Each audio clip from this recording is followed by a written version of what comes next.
Good morning, good morning. I slept the whole night through.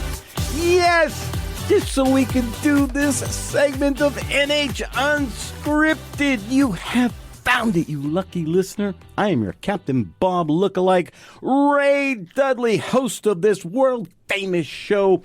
We are coming to you from the not overly ostentatious digs of the WKXL studios in Concord. You probably have found us on the radio if you're an old person like me, 1450 AM, 103.9 FM. And you beautiful, blessed souls in Manchester have found us at 101.9 FM. And yeah, we got a web presence. Can you believe it? NHTalkRadio.com. There is gold in them thar hills, let me tell you. In studio with me today is Michael Cobb. Good morning, Michael. Good morning, Ray. Before we go too far, and I have a wealth of questions for you, I need to thank our sponsor, which is Lakes Region Fence in Guilford. Good morning, Matt, my friends up there in Guilford. If you are looking for a fence, and I'm telling you, you bet if you think you're going to be doing one soon, you better go out there to lrfence.com like after this show, because my understanding is they're like 6 to 8 weeks out. Yeah, probably already signing up people for the spring segments. Yeah, as soon as they can dig, they're doing it. Go out to lrfence.com. Take a look at all of the work they do. It is spectacular. I mean spectacular. It's fence porn out there. Look at the pictures. Hey, and while you're out there, click on the little button that says free estimate. I like free. When you're old like me, you like free, you like coupons, blah, blah, blah. You know, you get it all. They do everything. They do, of course, the regular pools. They do horse corrals. They do property lines. They do it all. Lakes Region Fence, lrfence.com, lrfence.com. We appreciate them so much. Now, Michael Cobb. You know, Michael, I was going to print out your resume, but I didn't have enough paper to do it. So I had to put it on my phone. And if you will give me just a moment to read part of your resume, it will explain, I think, why you're here today. Michael has appeared in leading and featured roles at Tony Award-winning Trinity Rep, where he was a member of the resident acting company under both Adrian Hall and Ann Bogart at the Dallas Theater Center on PBS, among many others. He has been directed by and acted opposite Academy Award and Tony alumni in large and small. Michael, is this all true? It's true. It's resume talk, but it's true. What? This is crazy. This is crazy. I mean, there's stuff in it. You have served as production vocal coach at the Guthrie Theater, the American Repertory Theater, the Denver Center for the Performing Arts. Come on, man. Dude, you are a wealth of information. No, we'll see. Yes, we will. Yes, we will. How are you? I'm good, thanks. Yeah. I want to thank you for having me. I listen to a lot of your programs in preparation. There's my one listener. And, you talk to people who are doing all kinds of great stuff, all kinds of, very active here. And, so I'm a little bit humbled to be in the studio in this program. Dang, man, checks in the mail. I wanted to actually bring you in today for a number of reasons. I know you have something specific we want to talk about, but I wanted to talk to you because there are very few people who I think we can get into the weeds, the mechanics of theater and acting. And especially looking at your resume, it seems to me that there are many, many, many rabbit holes we can go down. But I wanted, what is your feeling, if you wouldn't mind, I'm not trying to put you on the spot, but what is your feeling of the current atmosphere of talent in the New England, let's say New Hampshire area? And I know that's a loaded question because we have community theater, we have professional theater, and then we have this, I used the term earlier, this like stratification of performers, especially brought on by places like, I think, the Players Ring, the Hat Box, where you've got people who are not community theater people, but they're not like equity people, but they can be getting paid, which kind of makes them professional. What are you thinking about that atmosphere of that I brought up, that topic? Yeah, I'll speak Please. to what I can speak to. That's why you're here. Others are probably a little bit more connected to the scene. I had a show I directed at Hatbox, and someone put that, referred to the show in their bio, thanking the audience for supporting community theater. Mm-hmm. And I asked her, I said, listen, would you mind, since, the bio was in reference to the show I was producing and directing, I said, would you mind if we replace the word community in this instance with local? Interesting change. And I guess I did that because I don't think of what, if I'm just speak for myself, I don't think of what I do as community theater. And actually, I do think about this a lot from my standpoint. Yes.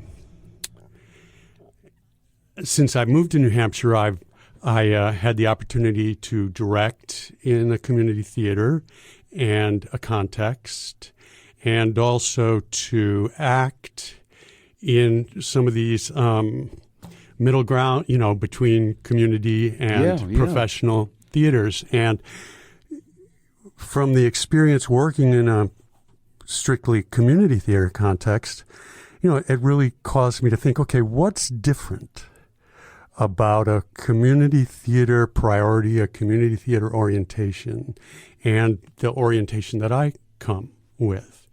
And anyway, I think about that a lot, and also because, you mentioned community, professional, and what's in the middle.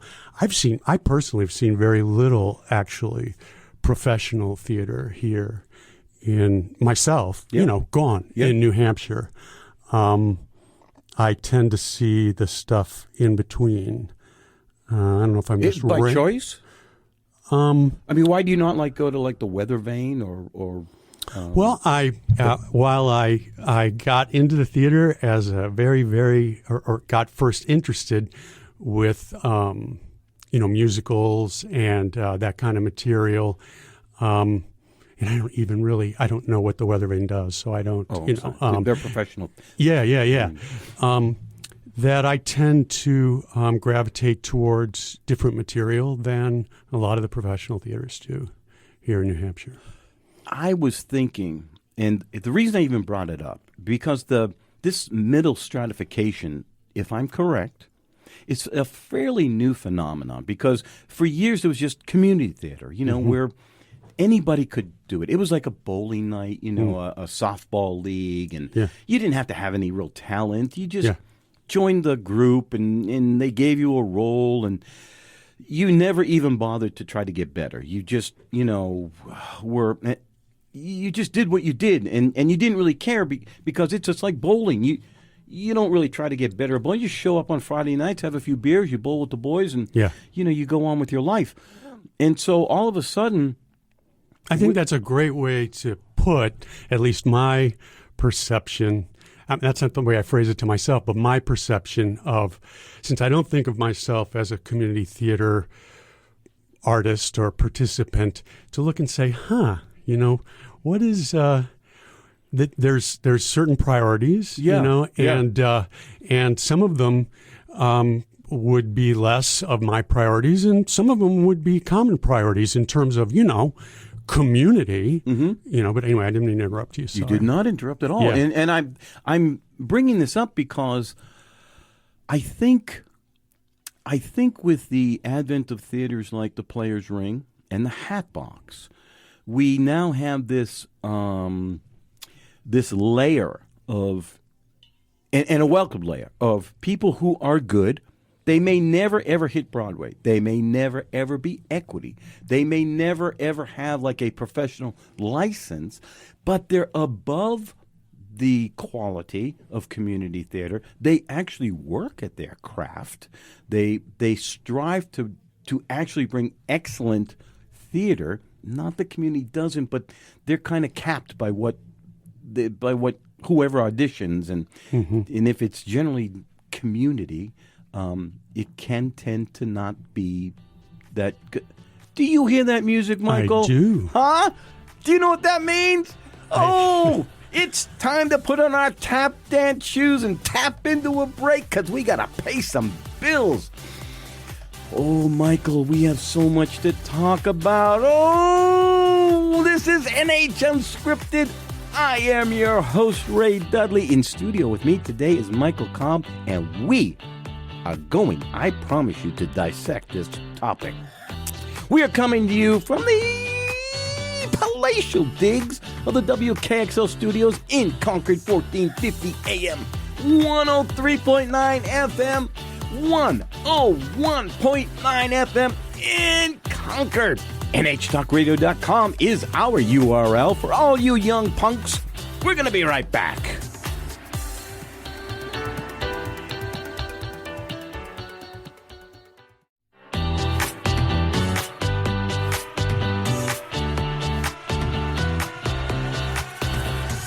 Woo! Baby! There's Jasper, Gramps, the little man, and Mr. Bowie, too. You know what I'm talking about. You are listening to NH Unscripted. I, again, am your Captain Bob lookalike host, Ray Dudley.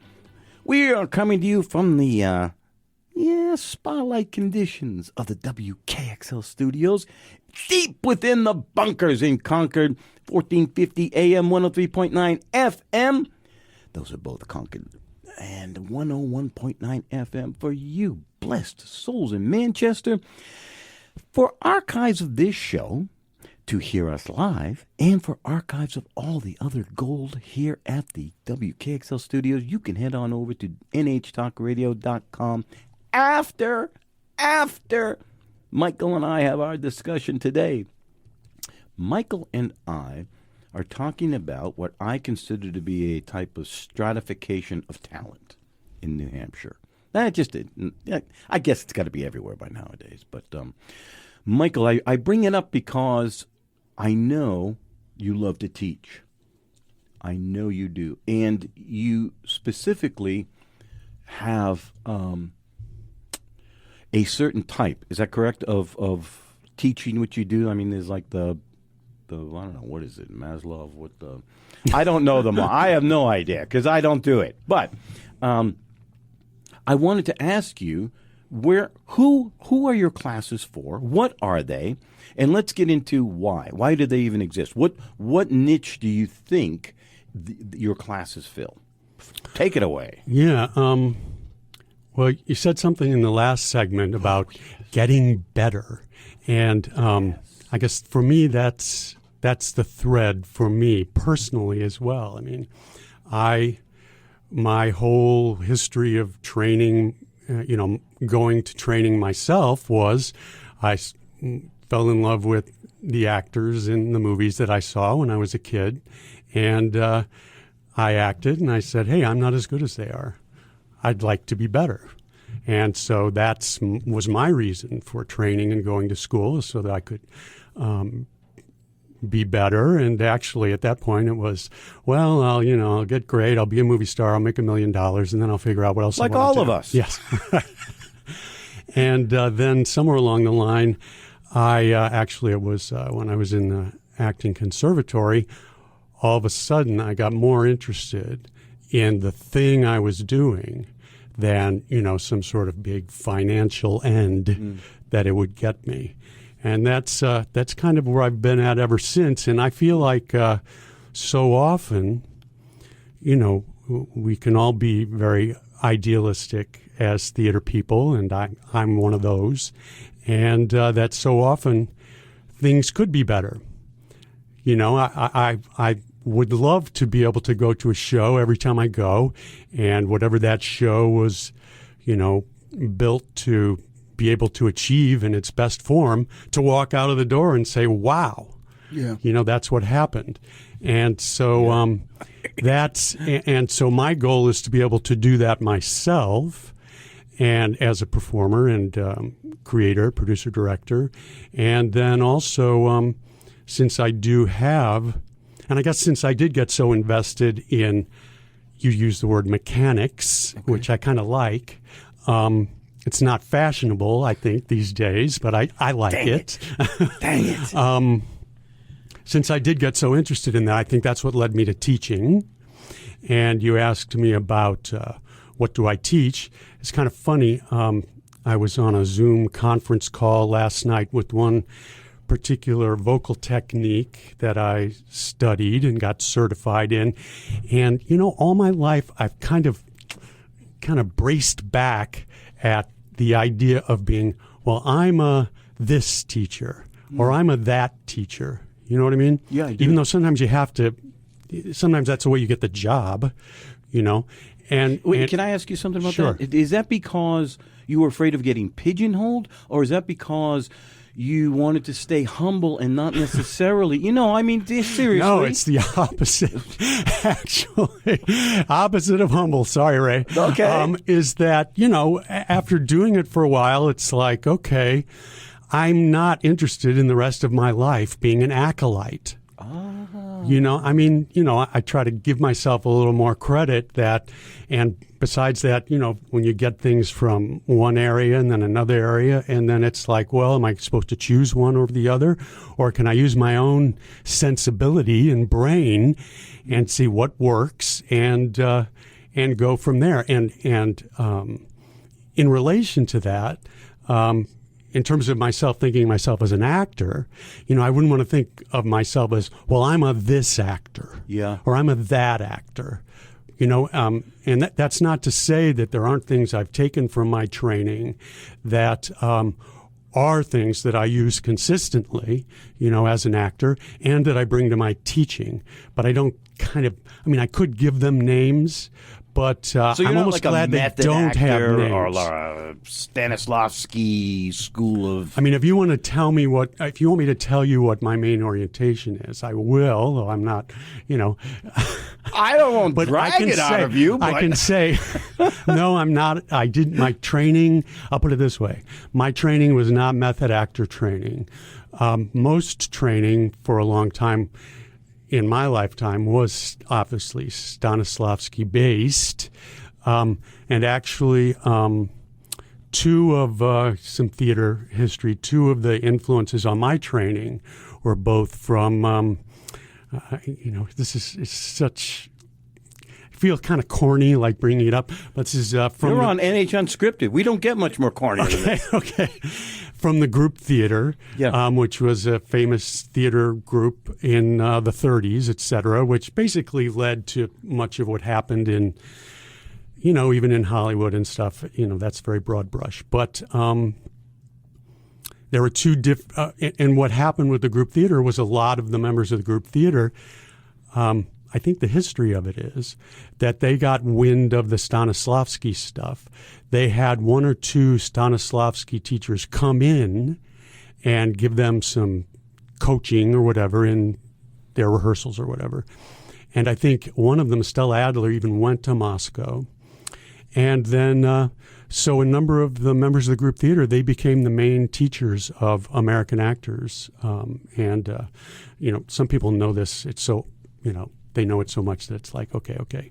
But that's the history of it. And it so happened that in my training, I had two kind of competing acting classes, and they were both each from different members of the group theater. And so they actually kind of complemented one another. And so I took my,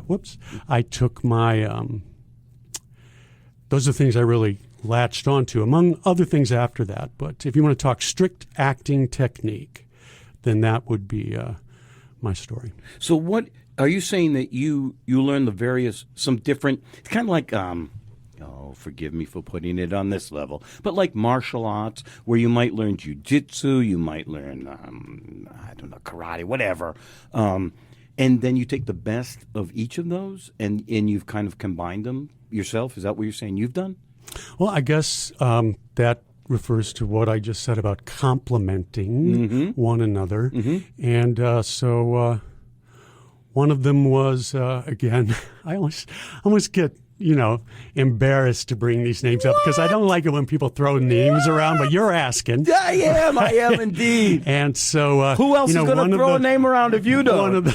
I can't. One of the teachers whose technique I latched onto some of it was Sanford Meisner, and the teacher I had still has a studio in New York, and a lot of that was about being able to really be in the moment and really talk and listen to the person in front of you.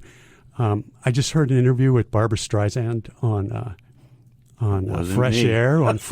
Wasn't me. And she was talking about the importance even, in a long run, and totally in the long run, of being able to be there, every moment. Rather than putting it on autopilot or right, something. Or phoning it in. Yeah. And, I remember also, I can't remember the name of this actor. There's a great book called The Season by William Goldman.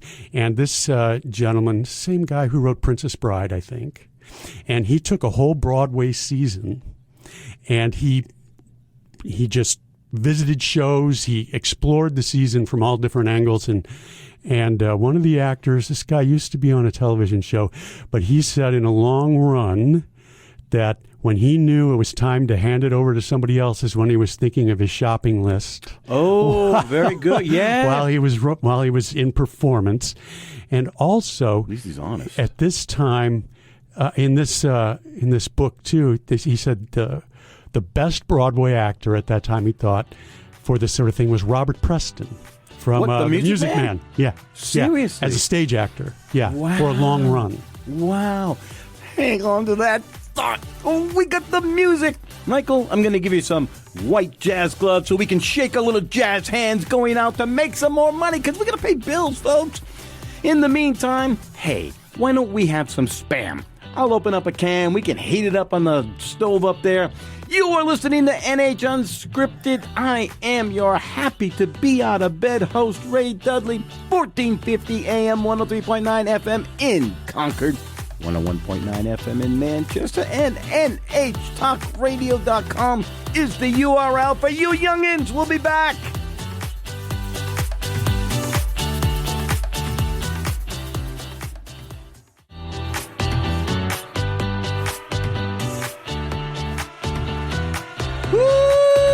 Dippity dog! There's a whole lot of thinking going on around here. I am Ray Dudley, the host of NH Unscripted. You lucky listeners are getting to hear us. We are on Wednesdays and Friday mornings, 9 a.m. Perfect for your drive time. We are coming to you from the bunkers of the WKXL studios in Concord, 1450 AM, 103.9 FM. 101.9 FM in Manchester.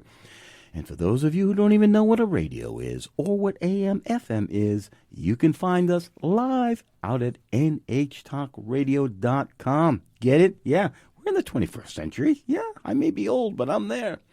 In studio with me, and the time is ticking away. Michael is Michael Cobb. I've been waiting for this for so long. Michael, go ahead. You wanted to say something about the other side of the complimentary. Oh, I aspect. just, since fire away, because I'm going to just go through your resume here and tick things off and say, goodness, what in the world's going on with that? What's going on with that, Michael? Okay. The other side of the complimentary was a gentleman by the name of Bobby Lewis. And Bobby Lewis used to actually rent out, I don't know if he even rented out or they just gave it to him when the Stanislavski thing was really kind of bubbling in New York. He would give lectures in Broadway theaters, and all the theater community would come, or those who were interested, and hear what he had to say about Stanislavski and such. And I think Bobby Lewis was actually one of the co-founders of the Actors Theater. I think Strasberg wasn't even one of the founders. I'm not positive of that, but I'm pretty sure Bobby Lewis was one of the founders. He was Meryl Streep's teacher at Yale, blah, blah, blah, blah, blah, that sort of stuff. What? Yeah. Really? Yeah. Can you give me a brief definition of the Stanislavski method, or so people get an idea when we throw the name out there? What does it even mean? Why would an actor care? Wow. Why would an actor care? Yeah.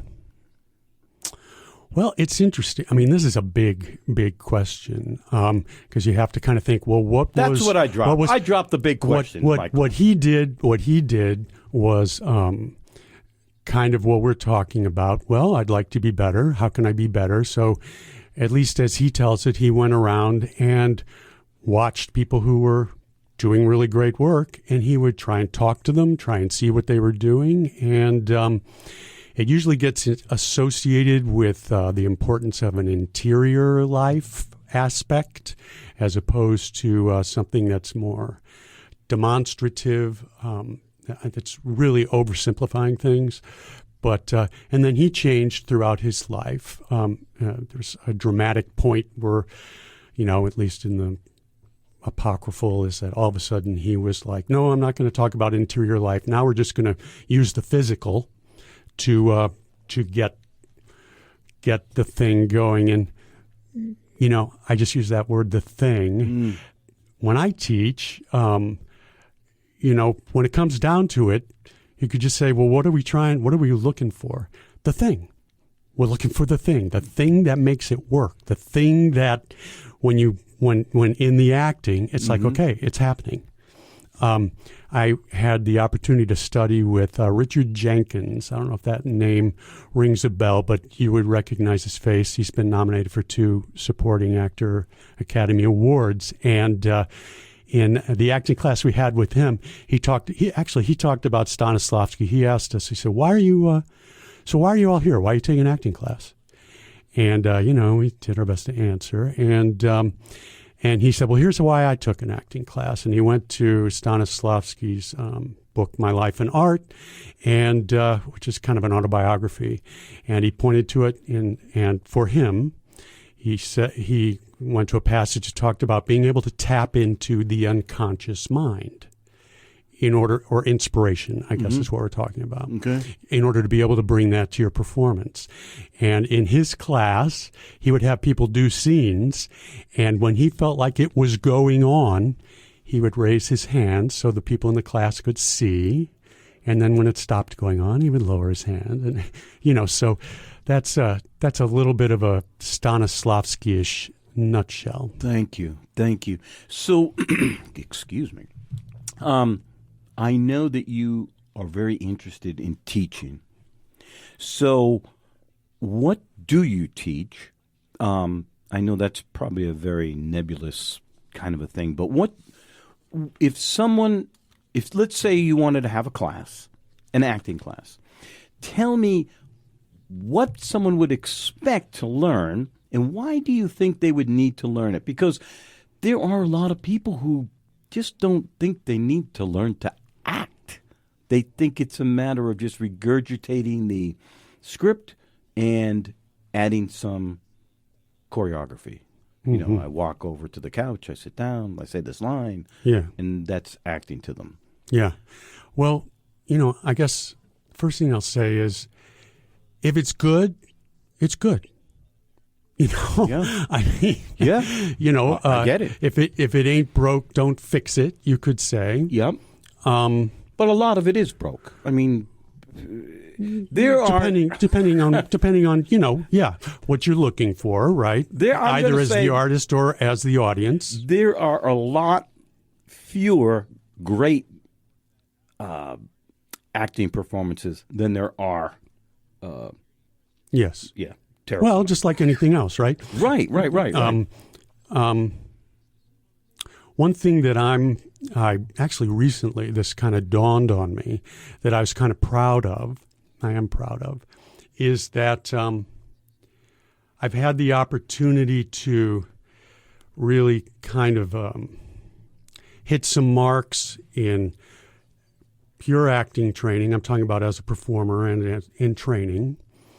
Also in voice training, which includes vocal production, speech, including dialects, and also this thing that doesn't get talked about a lot, which can be called text, which is how to effectively deal with language. Language is a construction. Mm-hmm. Yeah.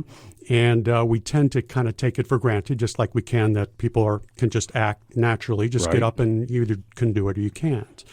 So to be able to tap into that. So acting, voice, speech, and text. And also I seem to have had a talent for physical work, and I've gotten hired at pretty high levels on that. So I feel like I'm able to bring all of those three things to the table. Yeah. Now, I assume you're talking specifically about acting technique. Well, it's only because that's all I know. Yeah, yeah. At Kimball Jenkins, where they're very kindly in association with my entity, True Penny Arts, working to get some classes going. I've taught the market is going to determine what one can teach, right? So one thing that was successful was around the time when the high school kids are getting ready to audition for, R&J productions at the high school or et cetera. They need, audition help. Yep. Right. So that has worked. I did a series of workshops on all kinds of things. Recently, I worked to do something called Being in the Moment, which was from the Meisner aspect of it. And, one thing that's great about acting training, too, is it can be used for so many other things, for presentation, for corporate presentations, for any kind of presentation, or even just being in your body, feeling good about interacting with other people. One aspect of acting training that I'm big on has to do with figuring out what it is you're working to achieve and specifying that and committing to that. So, just in life, if one felt like one wanted to be able to, assert oneself in situations and be specific and goal, manifesting goals, that's another thing. So I know it's a big question, so no, it it's is kind of a broad answer. Well, it is, but I want people to understand why they need it. Why? Maybe they don't need it. Maybe they should want. I don't even know how to describe that. Yeah.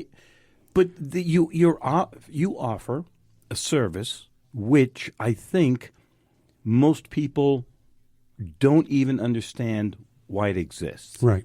See, and here's what. But that can I? You can go ahead quickly. Oh, it sounds like I can't. Yeah, you can. Oh. Well, it's in terms of acting, too. People, I think it's specific to acting. You wouldn't say, why do I need to learn how to play an oboe?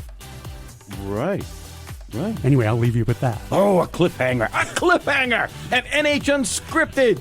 I am your host, Ray Dudley. Michael Cobb is in studio with me today. My gosh, we're running out of time. We can be found 1450 AM, 103.9 FM. Those are Concord-based WKXL frequencies. 101.9 FM in Manchester. NHTalkRadio.com. I gotta peel this guy apart here. We'll be right back.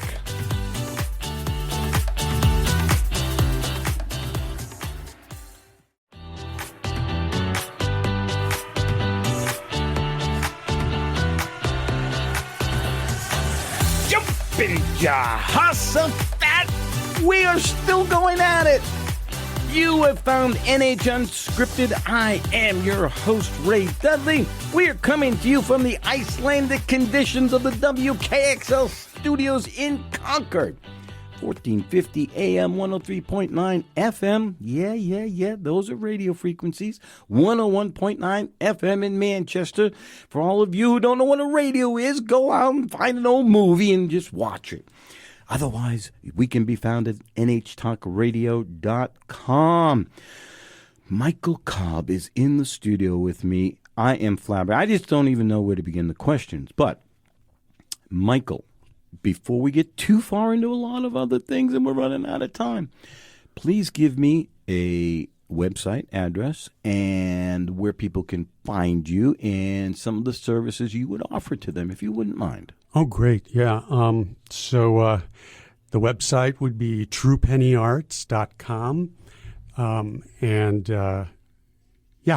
True Penny being a term from Hamlet, when Hamlet is referring to his father's ghost.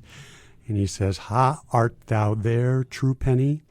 And that word always sort of caught my attention. And it means a trustworthy, honest fellow. And I guess sort of along the lines of what we've been talking about before, that if I'm going to produce and if I'm going to teach, I want people to feel secure that they're going to get something valuable from the experience. Mm-hmm. Because I think, in terms of acting classes and even going to shows, sometimes the reason people don't get involved is because they think, well, I'm not really going to get anything out of it. Or, sometimes acting classes can just be the teacher basically directing, the students, rather than actually giving them something they can walk away with to help them do what they want to do better. So in terms of what I would have to offer as a teacher, that would be any kinds of coaching. I have a great deal of experience coaching actors at the graduate and conservatory level, actors who've gone on to be on Broadway, et cetera. And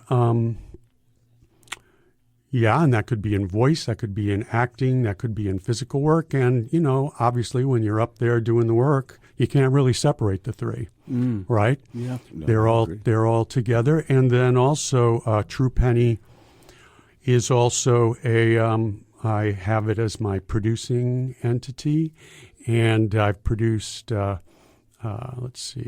2 shows here in New Hampshire, one on demand online during COVID. How did that go? Is that awkward?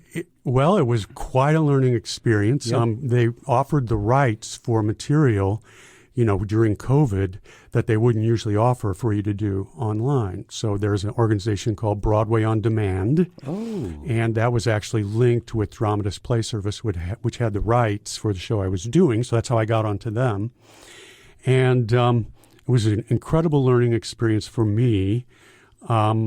Is that like one big, I hate to interrupt you, I'm Yeah. sorry. Is that like just one big Zoom call? I mean, it seems like that would be an awkward way to do it. No, it's recorded. Oh, it is? Okay. It's well, you could do it different ways, but this was on demand. It was recorded. I worked with a gentleman named Jonathan Olson, who runs Rolling Shutter Productions up in New Hampton, where I live as well.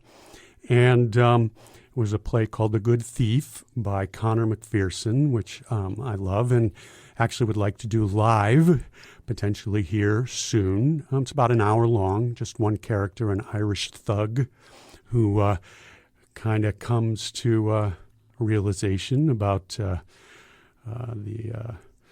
where his path is leading him. And its effect on other people. Yep.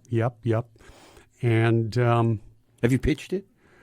I pitched it, actually. You're talking about the Hatbox? Yeah. Yeah, I pitched it when I first came here, and it didn't get picked up. So, but I can understand why. Nobody knew me, and there are some aspects of the material. It's adult material in some places, definitely. But, and then also I'm interested in the possibility of, since COVID, I've thought doing things outdoors, it would be a very great idea, and I have a lot of experience training and coaching in classical work, and I think that gets a bad name, or it kind of gets slotted off to the side, or kind of a niche thing. And my goal would be to find classics that a broad range of people could find entertaining and enjoyable and worthwhile, and to be able to bring those to an audience in the Lakes region, maybe Tilton, maybe Plymouth. Anyway, that's something I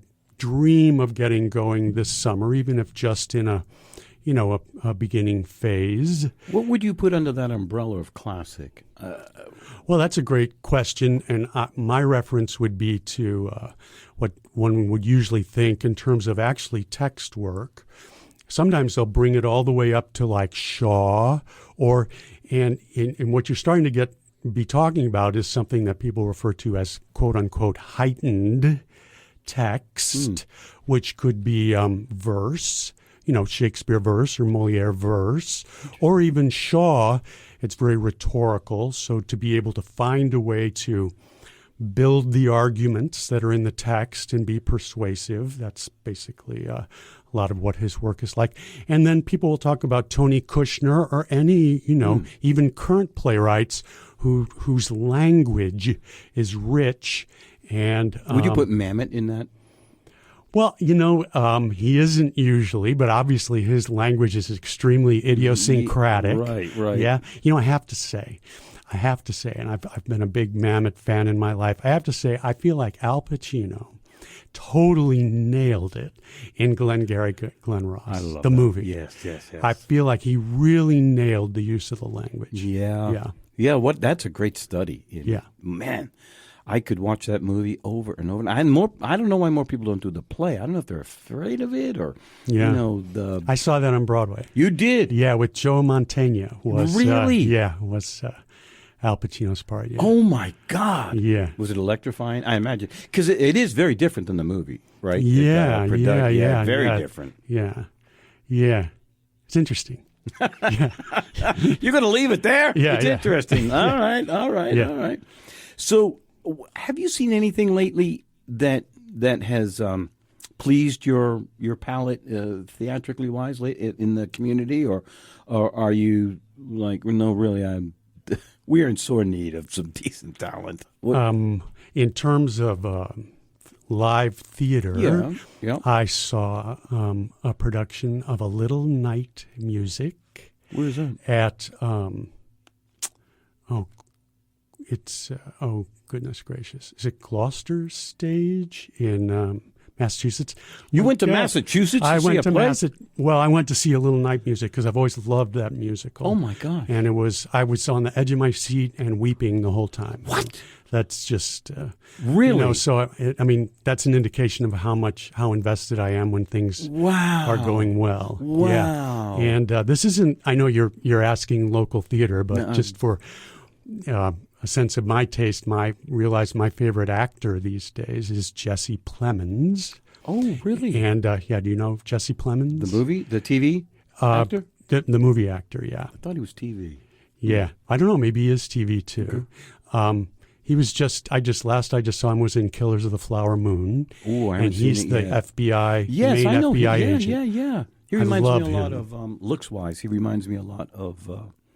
He passed away a couple of years. Philip Seymour Hoffman. Yes. Yeah. There's that same build. Yeah, and then have you seen Dumb Money yet? No. Oh, I love Dumb Money. Really? Yeah. Really? Yeah. And that's my new favorite director too, Craig Gillespie. And he also did I, Tanya, which Margot Robbie's in. She plays Tanya Harding. And I also love that. Sorry, we got into movies. No, it's okay. It's okay. It's all about acting, right? The whole thing is about... I would not have pictured you as a musical lover. Forgive me. Well, that's how I first got interested in the theater. My mother had her original cast recording albums, and I would listen to them. And of course, West Side Story. I realized driving here that I was actually King Arthur when I was in elementary school. Well, in my mind, right, from Camelot, right? And then I've had a few of those trips myself. Right. And then I would run around the house doing the Jet song, Yes. West Side Story. And actually, I just read Ricky Lee Jones' autobiography, and she says in there that she met Tom Waits outside of like a club, and they were like all starting to sing the Jet song from West Side Story. Tom Waits? Yeah. Who'd have figured? Yeah. Oh my gosh, Michael! So many things to think about, so many things to say. Thank you for coming in today. Thank you, Ray. Thank you. My gosh. You have been listening to NH Unscripted. I am your fulfilled host, Ray Dudley. We are coming to you from the digs of WKXL Studio, 1450 AM, 103.9 FM in Concord, 101.9 FM for all you happy people in Manchester. You can also find us, our archives, as well as there's a live button out there at nhtalkradio.com. I'm going to see you on the next one. Thank you, Michael.